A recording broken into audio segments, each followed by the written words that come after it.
Nagbabalik po muli ang inyong lingkod at nagbabalita ng mga balitang dapat nating malaman dito sa ating bansa. Ito ang Balitang Pambansa. Atin ngang matutunghayan sa channel na ito kung ano ang nangyayari sa loob ng ating gobyerno at syempre tumutulong na rin sa ating mga mamamayan na malaman ang katotohanan dahil mayroon tayong karapatan na malaman ang tunay na nangyayari sa ating bansa. Ngunit bago natin panoorin ang balita, huwag niyo pong kakalimutan na mag-subscribe sa ating channel at pindutin ang notification bell para lagi kang maging updated sa ating mga bagong videos na ina-upload araw-araw. At sa ating mga solid viewers naman dyan ay maraming salamat naman po sa walang sawang pagsuporta. At syempre, huwag din pong kakalimutan mag-iwan ng like at i-share ang ating mga videos. At kung mayroon ka naman pang opinion, ang ating comment section ay bukas para sa inyong mga hinaing. Ito na nga mga kaibigan, ating panoorin ang buong video. Salamat po muli and God bless!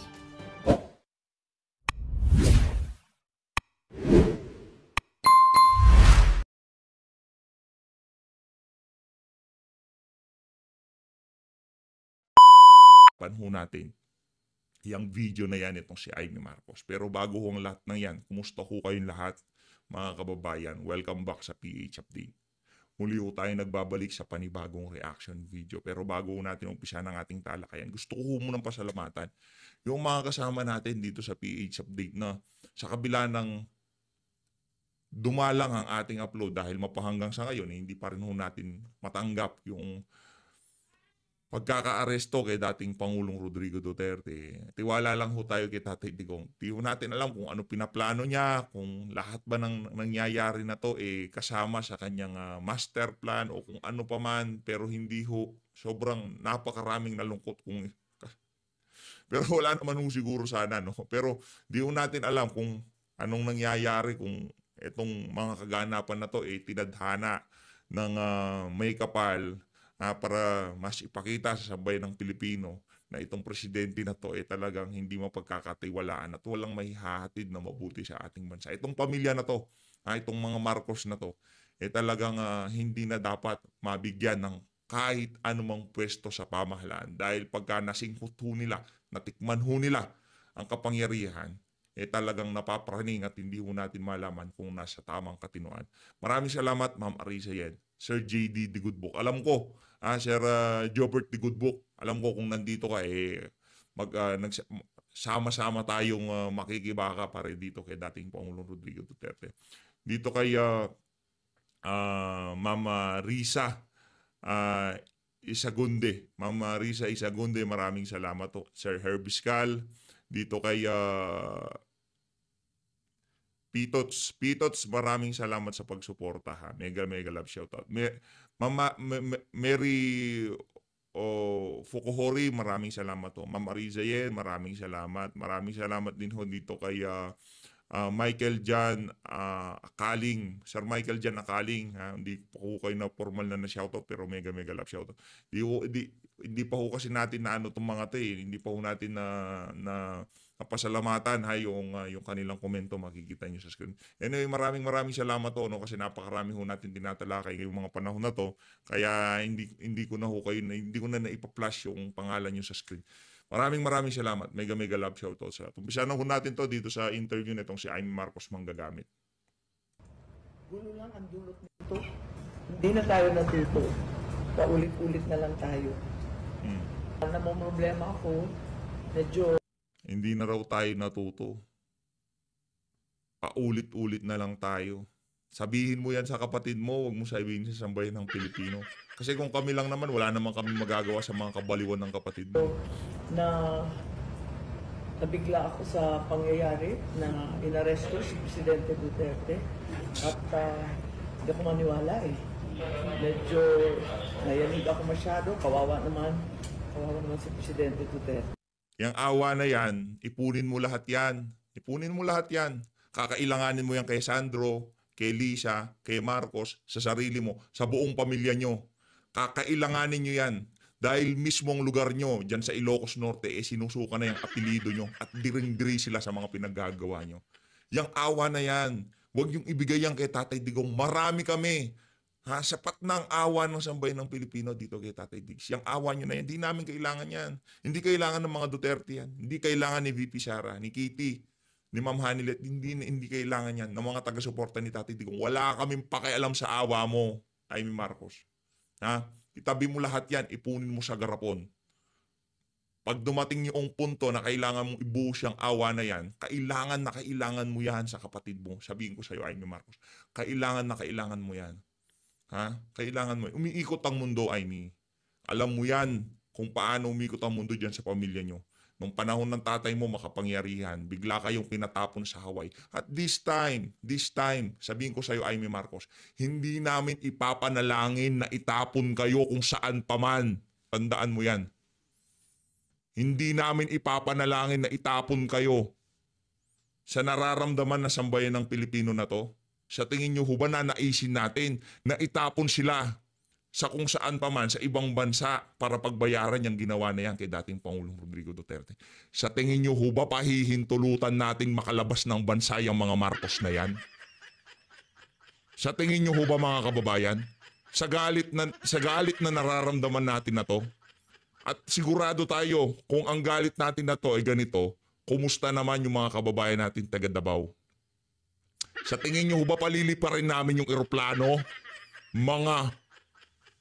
Hindi namin paliliparin ng eroplano. Kahit si Torre pa ang piloto, hindi yan lilipad sigurado. Tandaan mo yan, Amy Marcos. Yan ang paghandaan mo. Huwag mong kaawaan ng matanda. Ha? Nandun siya, nakarelax na siya doon.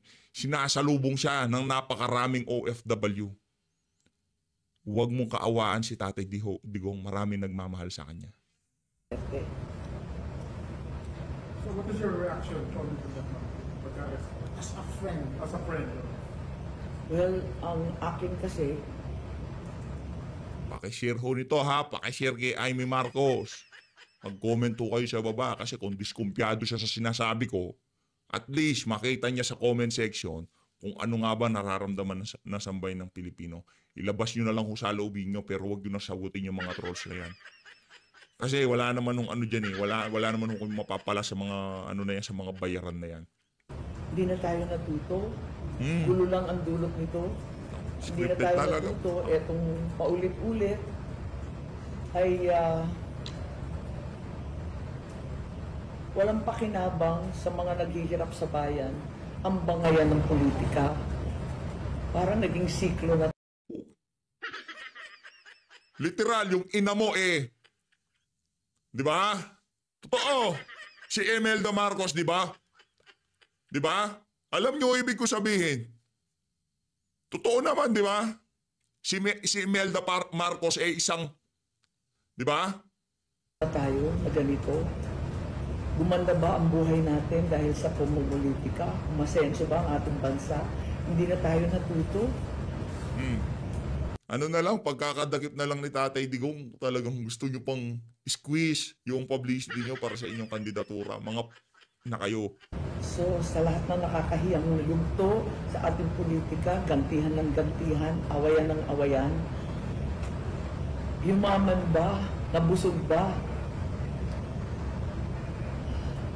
Sumaya ba ang taong bayan? Yun na lamang ang tanong ko. Awang-awa talaga ako. Naawa ako sa tatay ko noong 1986. Inang tatay na yan, oh. Buto na lang tatay mo. Wala. Naawa ako kay Jose Rizal. Binaril siya dahil sa pakikipaglaban sa kalayaan ng Pilipinas. Tatay mo, puro na lang tatay mo. Tatay mo. Naawa din ako sa mga sunod-sunod na pangulo. Brad, yung tatay mo. Kung buhay lang tatay mo, magsasama-sama kayong sisingilin namin na sambahin ng Pilipino. Tatay mo. Pero kay GMA, Oh, gulo lang ang dulot nito. Hindi na tayo natuto. grabe no, kauna-unahang ito gusto kong mag-sink in sa utak ng mga kasama natin taga Davao, taga Mindanao, mga Bisaya. Unang presidenteng galing sa Mindanao. Unang presidenteng Bisaya, unang presidenteng ramdam kung anong pinagdadaanan ng mga nasa ilalim. Ha? Diba? nasa southern part ng Pilipinas. Kasi itong mga taga-norte na to, itong mga merong saltik na to, di ba? Ganun hong ginawa nila diyan sa mga kababayan nating taga-south.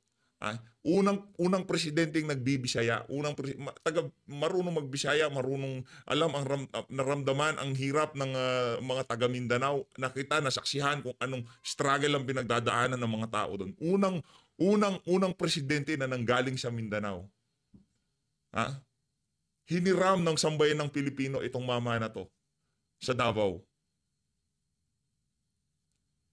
Gusto kong mag-sink in sa utak ng ating mga kababayan. At unang presidente ng Pilipinas na nagkaroon ng kaso at lilitisin sa ibang bansa. Di ho ba nakakahiya? Putin merong ganyang kaso. Netanyahu merong ganyang kaso.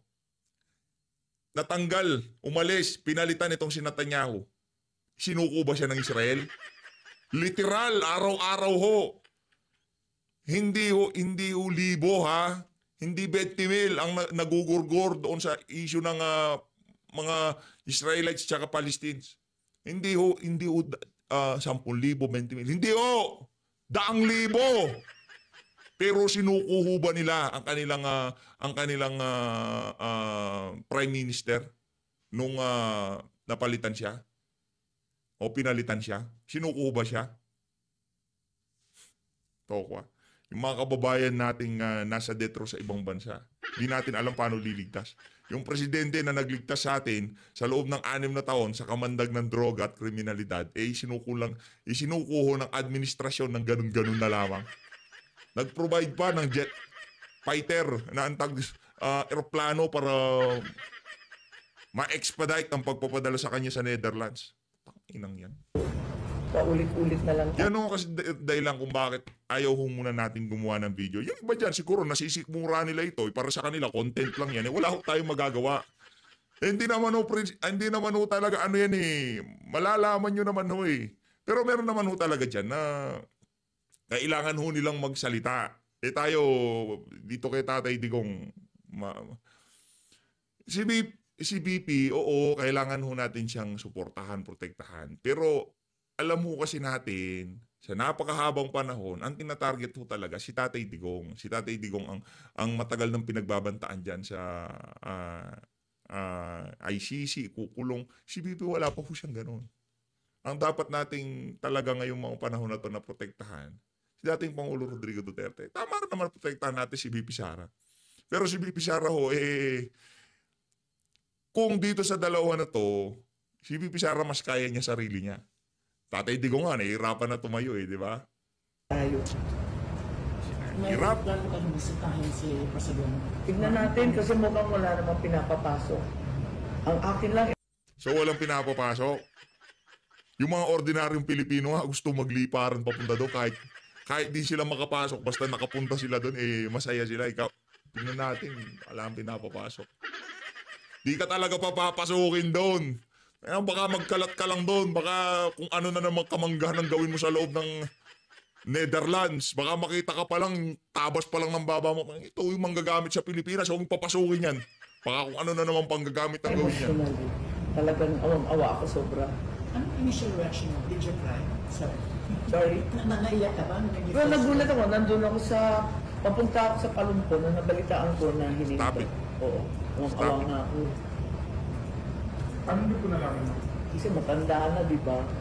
Parang sa tatay ko, nung nangyari, Nako. hindi nakakaawa. Tatay mo. From sa inyo or to text? Text, mga news. Kayo, mga media. Anong panawagan mo sa parang? Ano nakakatawa doon? Sa kapantanga. Ma'am, ano na yung masasabi mo? Wala Kita kang dyan. actual na warrant of arrest. Di pa ako makapag-comment, di pa ako nauwi sa Manila para malaman ng facts. Ang akin lang talagang hindi ako makapaniwala at awang-awa talaga ako at parang nagre-replay sa utak ko yung nangyari sa ibang Pangulo. Pero sabi, you are against Gwenda, you're not related. Hindi ko alam. Yun lang nabasa natin. Gusto ko makita. Yung warrant of arrest. Meron pinadala sa akin pero hindi ko alam kung authentic o hindi. Ano? Siring, I don't know. I'm not sure if it's real. Alam mo naman mga fake news ngayon. So ayoko mag-comment until such time as I'm able to be updated on the actual situation. Ayun na nga mga kababayan, hanggang doon lang ho itong anong tawag dito, itong interview nitong si Manggagamit, no. Gusto na naman hong umisa, gusto na naman hong gamitin itong sitwasyon ni Tatay Digong para sa kanyang political advantage sa pangangampanya niya. Kailangan sumakay, sumausaw nitong si Amy Marcos sa mga kaganapan, sa mga nangyayari na to kay dating Pangulong Rodrigo Duterte. Ito yung mga video na hindi ho natin napasadahan noong panahon na actually yung nung tipong nakikipagtalo itong si Ma'am Hanilet, yung kay noong si Torres sinasagot itong si Tatay Digong. Di pa ho natin kayang gawan ng reaction video yun. Sa totoo lang, di ko pa ho kayang gawan ng reaction video, yung tipong kumukulo ho dugo natin pag napapanood natin. Siguro kayo din, kung di nyo ho ba napapansin at wala pa ho tayong reaction doon sa mga nangyari na yun, di pa ho natin baka kung ano masabi natin kay Torre, bigla ho tayong hanapin. Mahirap na kailangan ano rin, kumbaga, ano na yun, yung tipong tansyahin natin, baka kasi sa bagay makukuha naman sa editing yan. Sige, gawin natin ng pagkatapos nito, babanatan natin lahat nung nangyari nung huli, papadala na sa Netherlands itong si Tatay Digong. Nung nandun na sila sa Villamor Air Base nung nakikipagtalo itong si Salvador Miljardea, di ba? Bilibo ako doon sa mama niya. Sobrang bilibo tayo doon. Ito, pakinggan nun natin itong si Sir Jason sa opisyal sa gobyerno na tayo kumalas na yan at tayo may umiiral na batas. Katunayan, may mga nasangkot sa kaso ng kinukomplain nilang yoga ang nakakulong na, mga pulis na nakakulong na sa mga bilangguan natin. Pangalawa, imposibleng hindi alam ni Ferdinand Romualdez Marcos itong planong paghuling ito. However, spurious the documents are, kasi ang nagpatupad ay ang Philippine Transnational Crime Office under the Office of the President. In other words, hindi gagalaw yan ng walang bindisyon mula kay Bunget, mula kay Ferdinand Romualdez Marcos. So, suspect ang lahat ng galaw. Pangalawa, ito ay ako nga sa tungkol lang, Admar, para sa akin, kung sino man itong mga opisyal ng pulis natin, whether it is Marbil, the birthday celebrant, si Torre, at iba pang mga opisyal na nagpunta rin sa airport, sila ay pwedeng kasuhan ng treason sapagkat ito ay pagtataksil sa bayan. Ipinagkakanilo mo ang isang Pilipino sa mga dayuhan na wala namang kinalaman sa ating pamahalaan, MJ. Sir, anong comment mo dito sa post ni former Foreign Affairs Undersecretary at naging spokesperson din ito ni former President Duterte? Tinutukoy ko po ay si Sir Ernie Abella. Sabi niya, and I quote, "To surrender a citizen to ICC is an open admission that our own justice system is incapable. This does not bode well for the nation. It sends a negative signal that it is incapable, dependent, has little control over its own system, and it weakens investor confidence." Sir. Kawawa yung mga nasa Supreme Court, no, yung ating justice system dito. Ganun ho. Di ba? Sabi siguro nito si Marcos Jr., pinag-uusapan yung issue ng PhilHealth. Ngayon, papabuhin ko kayo sa international community. Papahiya ko ang ating justice system dito. Yun nga ang sinasabi ko na dahil sa ginagawa ito nila Marbil, nila Torre at mga Alipores nila, no? Itong mga sa akin kasi parang kadimunyuhan ito kasi ito yung kataksilan sapagkat sinasabi mo sa buong mundo walang kwenta yung gobyerno namin dito, kaya kami sumusunod sa dikta ng mga dayuhang gobyerno na hindi naman kami kasali dyan sa organisasyon na yan. Nakakahiya sa totoo lang, because this is an open admission by our government, no? Under President Ferdinand Romualdez Marcos, that our government is inutile, no? Short of being stupid, no? For allowing foreign entities to meddle into the internal operation of our government, especially sa ating pong justice system. Tama si Secretary Abelli doon sa sinabi niya eh. Talagang kahiya-hiya na para mong inaamin na wala kasi kami puwintang tao eh. Kahit birthday ko ngayon, wala kami puwintang tao. Parang sinasabi ni Tol ganun eh.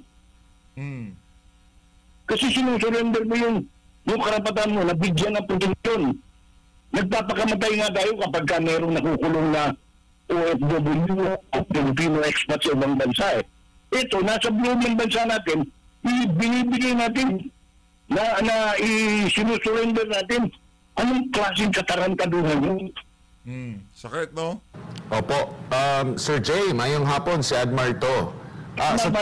Sa tingin mo, bakit binibigyan nila ng bigat itong ICC at hindi yung magsampa na lang sila ng kaso laban dito kay dating Pangulong Rodrigo Duterte, kagaya po ng ginawa sa nakalipas laban kina dating Presidente Erap Estrada, dating Pangulong Gloria Macapagal Arroyo na kinasuhan nila, naharap din sa nakulong din sila at kalaunan ay napawalang sala. Opo. Katunayan, meron nang isinampa si Torre, di ba? Yung hepe ng CIDG. Lamang, nakakatawa, sapagkat pinagtatawanan siya, mismo mga investigador ng DOJ sa pangunguna ni NBI Director Jaime Sansaldo. Kasi nga, walang basis eh. Ngayon, kasi nga, itong simpleng pakikipagkunsaba pa ng nililipit. Ngayon, ito pang masama eh. May sakit yung presidente. Si Presidente Duterte. Kailangan niya ng medical attention. They denied him for the longest time since morning ng kanyang doktor. Inipit pa ng gusto dun sa gate yung doktor. Pangalawa, meron siyang schedule for medical examinations tomorrow dyan sa Cardinal Santos. Ngayon, the guy is a sick man. 80 years old na yan eh. Ang dami ng pagdaanan yan. Ngayon, kung kaya ko sinasabing kademonyuhan, kasi demonyo lang ang naisip ng ganun eh. Kasi tayo, pagka sumakit lang ang tiyan, dinadala natin sa doktor, di ba? Una-una, insulin dependent yung tao. Kaya, marami talaga dito kung mauwi lang kayo sa buong Davao Region ngayon, talagang nagpupuyos ang damdamin ng mga Davaoenyo at galit na galit, sinunog na yung mga litrato ni Bongbong Marcos. Talagang galit sila sa pangyayari nito. Dahil saan ka nakakita? Yung hinuli nila on a digital warrant of arrest ng tao, talaga magagalit ka eh. Saan ka nakakita ng warrant of arrest, binasa magmula sa cellphone? Gago lang ang gumagawa ng ganun eh. Tarantado at kalahati ang gumagawa ng, pasensya na kayo kung ganyan ako magsalita ngayon kasi cannot pardon the fact that these are officers of the Philippine National Police. Ang tagal nila unless hindi sila pagkatunay ng mga pulis. No? Kasi simple lang eh. Pag nag-serve ka ng warrant of arrest, original ang dala mo. Ipapakita mo yan sa akusado at sa abogado, alam mo sa ganun, malinaw nila kung totoo nga ba yung warrant of arrest. In this particular case, nakita naman ninyo sa lahat ng video, binabasa ni Nicolas Torre mula sa kanyang cellphone, no? Hindi ko alam kung 7260 ba yung model ng kanyang cellphone na Nokia. Yung allegedly warrant of arrest. Kahit na yung taga-presidential transnational, yung pinapakita niya, photocopy of the alleged transmitted warrant of arrest. Walang original copy. Kaya lahat ng kung nag-aral ka ng batas o abogado ka, kahit pulpul ka pang abogado, no, matatawa ka sa ginagawa nila eh. Admar. Opo. Meron pong Instagram post itong si Kitty Duterte, anak ni President Rodrigo Duterte, and at the same time, itong dating NICA chief na si retired Police General Alex Paul Monteagudo. At basahin ko lang itong naging caption ni Kitty Duterte. Sabi dito, "They are denying my dad the proper health care he needs. They are keeping him confined here and not allowing us to bring him to the hospital. He is getting weaker by the minute." Pinapakita dito sa larawan na ito ang si President Rodrigo Duterte na nakahiga, no, natutulog, nagre-rest sa parang sofa lang ito, no? And sa post naman ni retired General Alex Paul Monteagudo, sabi dito, "FPRRD is not feeling well. His sugar level continue to rise. He needs to be hospitalized, but the PNP refused to bring him to a hospital.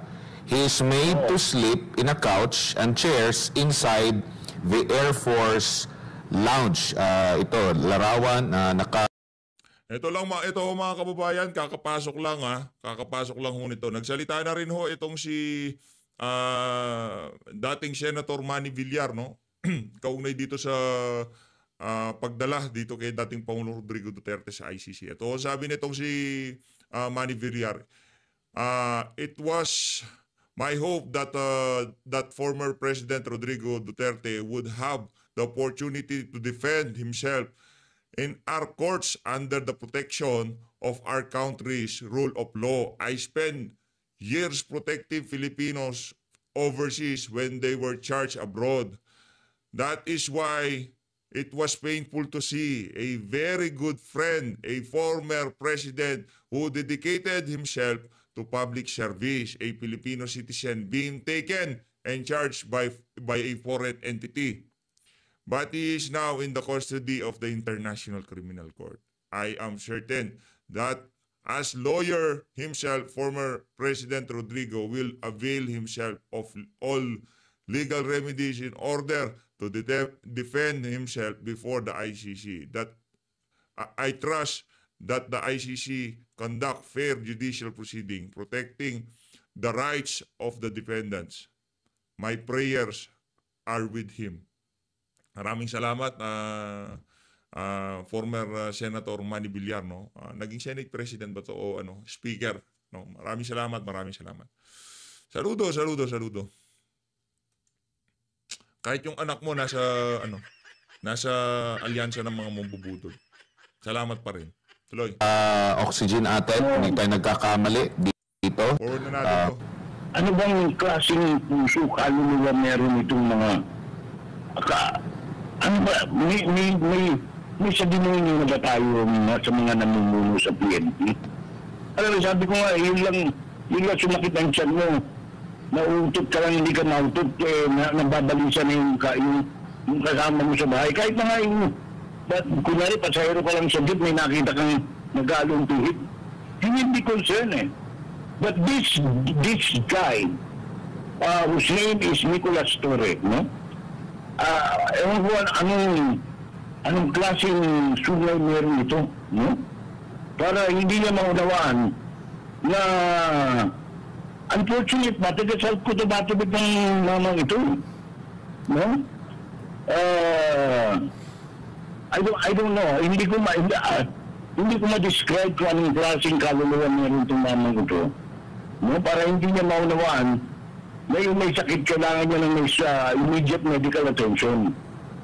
Sabi ko nga kaninang umaga pa, pagkuha nila sa airport, dapat yung doktor, yung medical team ni President Duterte, hindi pinayagan. Bukod sa hindi pinayagan, ilang oras pa silang pinengga doon sa gate ng Villamor Air Base. No? Pagkatapos, anong tawag nito? Ewan ko lang kung baka naman nananodya, hindi natin alam, no? I hope not, no? Kasi, alam mo, magiging civilian ka rin sa next 364 days. At pag naging civilian na itong si Marcos Jr., nako. Wala ka ng PSG noon, di ba? Hindi, kasi pagka tapos na, ay meron pa palang matitira. Meron palang designated na security sa mga former president. Okay. Ingat ka dun sa mga yun, ha? Baka DDS yung mga yan, di mo alam. Mr. Torre, I hope hindi mo butasin ang ganitong pang-aapi, pang-aaba, panggigipit, no? Katulad ng ginagawa mo sa kapwa mo, no? Huwag na yung ex-president, yung kapwa mo na lang tao, kung iniisip mong tao ka. No? Kasi gawain ng animal yan eh. Opo, sir, ang kampanya po ng administrasyon ng eleksyon ay isang katagalan. Pagkakaisa. Ito pong nangyayari ngayon ay nagdudulot ng pagkakaisa. Ganyan yung binabalik-balik niya ng eleksyon eh. I hope, MJ, wag mo lang palalain ang sitwasyon, no? Kasi, ang Pilipino na pagpasensya yan. Kasi nga, nananawagan si former President Duterte at yung mga kapwa niya leader sa kanilang grupo na maging mahinahon. Pero alam mo, may hangganan yung pasensya ng tao. This is already an affront to the citizens of the Philippines.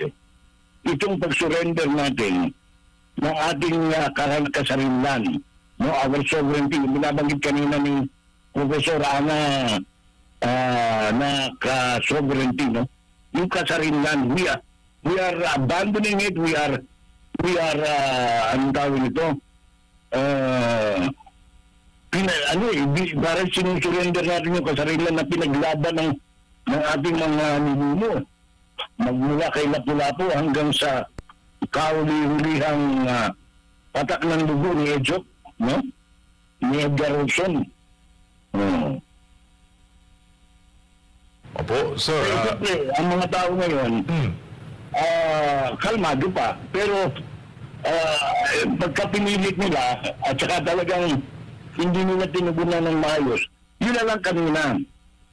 Nakikiusap yung mga abogado, no? Sila Attorney Turion, dahil magsasampa sila ng mandamus dyan sa Supreme Court.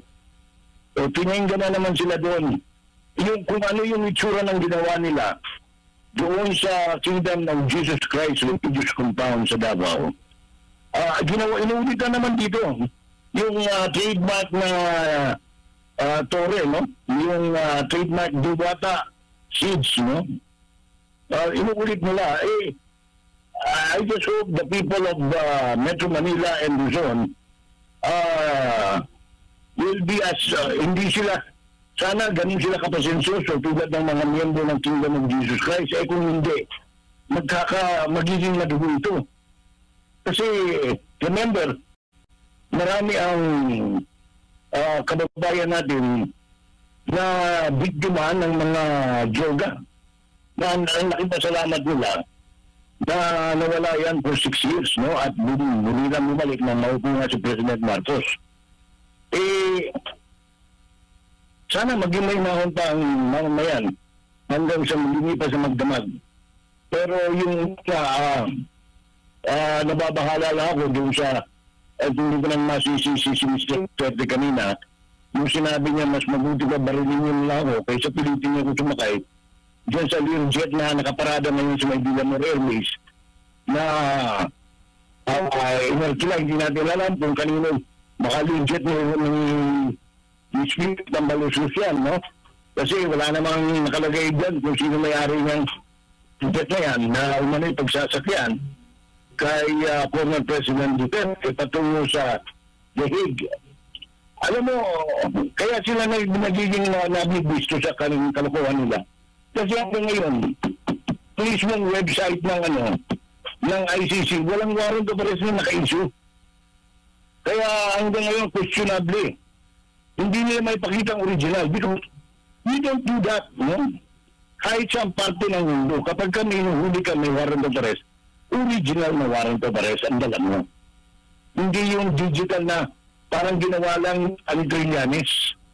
Di ba? Naalala niyo yung Excel ni Sani Trillanes yung sa Bank of the Philippine Islands, di ba?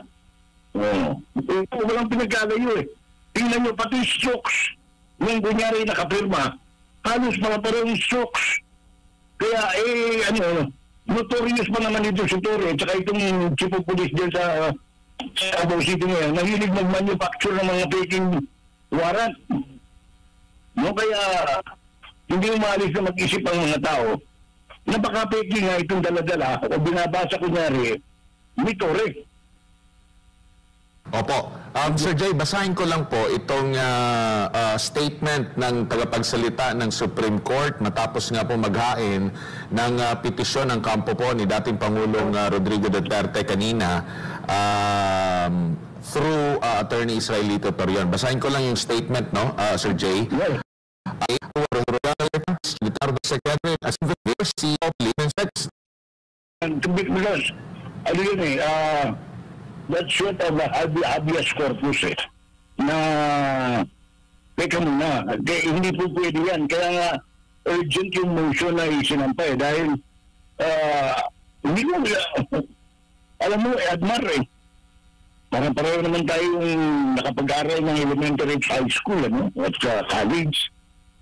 Hindi ko maunawaan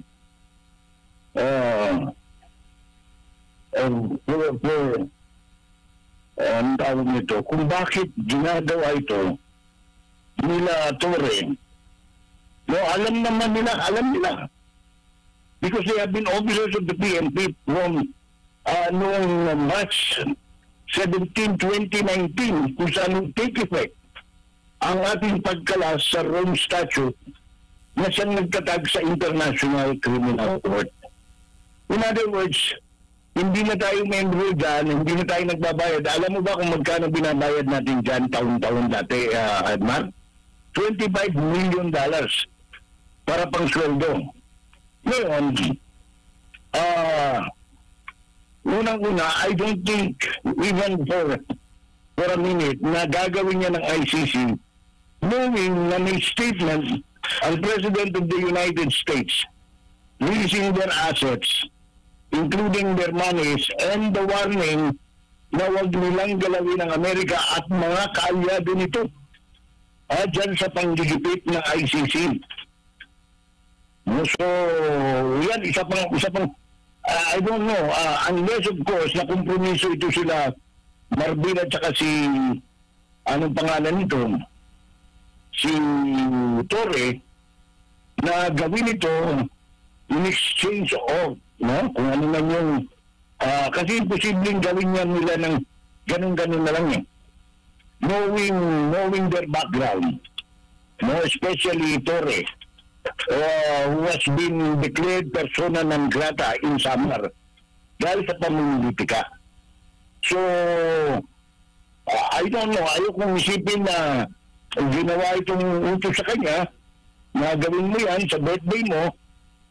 Pag nagawa mo, pagkatapos ni Marbil bilang PNP chief, ikaw ang gagawin namin PNP chief at hindi na si Nartates, hindi na si General Nartates. Hindi ko alam kung ganyan na ang ating kabayaran niya, no? Or meron perang pinag-uusapan dahil hindi na pwede nga gumalaw yan ng walang quid pro quo kung tawagin nila, no? Ayaw ko mag-isip ng masama kina Marbil at saka kay Torre. At doon sa mga, kita mo nga yung dating spokesman na babae, ang pangalan nun, Jean Fajardo. Opo. Diba? Regional Director na Region K, anong ginagawa niya sa airport kanina? Tapos kinakausap siya ng matino ng Senador Bongo. Tinatalikuran niya, napakabastol, diba? Parang malidukado. Nakaya. Ano ba naman yung hindi ko sandali? Sabihin mo, sir, sorry sir, wala po akong alam dyan. Diba? Hindi. Parang they don't even respect duly elected officers. Ako natutuwa lang, Admar, no, na doon sa balita kanina, dumating si Vice President Sara Duterte at ninarapat mo kung sino man yung nagtatagapayo sa kanya na huwag mo nang tumuloy sa anong tawag nito, sa Villamor, sapagkat may balita ako kanina na oras na pumunta roon si Sara, isasama rin siyang huliin ni Torre. No? Kaya napakapangit na Pangitahin, kaya they have to secure the Vice President.